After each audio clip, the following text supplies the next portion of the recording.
What is a bond?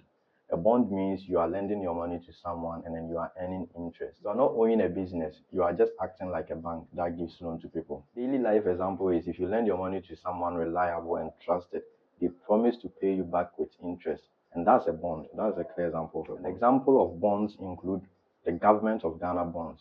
When you buy government of Ghana bonds, you are lending your money to the government, and then the government promise to pay you back with interest. So government uses the money to run the country, then they pay you interest. Considered safer than most investments. You invest 1,000 cedis and the government promise to pay you 15%. At 1 year, you are earning 1,050 cedis, and which is 100% guaranteed. Although there are risks involved, but the rate at which your money won't be paid is very minimal.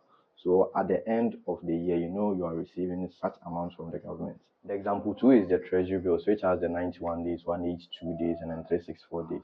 Treasury bills are short-term government bonds. It has low risk and then lower return. I'll also do another video teaching you about how you can invest in treasury bill and also how you can calculate them, because you could see that the lesser days has higher interest, and that's not it. There goes on some calculation that you have to understand before you can invest into treasury bills. Now let's move to the third example of bonds. That's the corporate bond. Corporate bonds. Big companies also borrow money using bonds.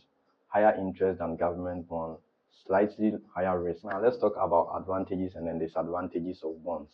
One is the first advantage is predictable income, and that's very true. The exact interest that you are going to gain after, let's say, 91 days, 182, or the maximum days, you know the exact income that you have to get. And then the second one is lower risk. You don't go to the market to invest, the company does everything for you, and then less emotional stress. You don't have to watch the market and then you'll be seeing it is swinging, it is dipping, and then you'll be panicking and other stuff.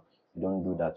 Capital protection. Your money is being protected because it is with the government, and the government is managing it for you. They are using it to build our country and other stuff. Now let's talk about the disadvantages. Lower returns than stock. And this is cool because over here we are promising you that maybe we are giving you 13% after 1 year. Meanwhile, if you had invested in some stocks, you have gotten more than that or lower. It isn't guaranteed. Inflation can reduce the real value, and that's true. Inflation can eat up your money.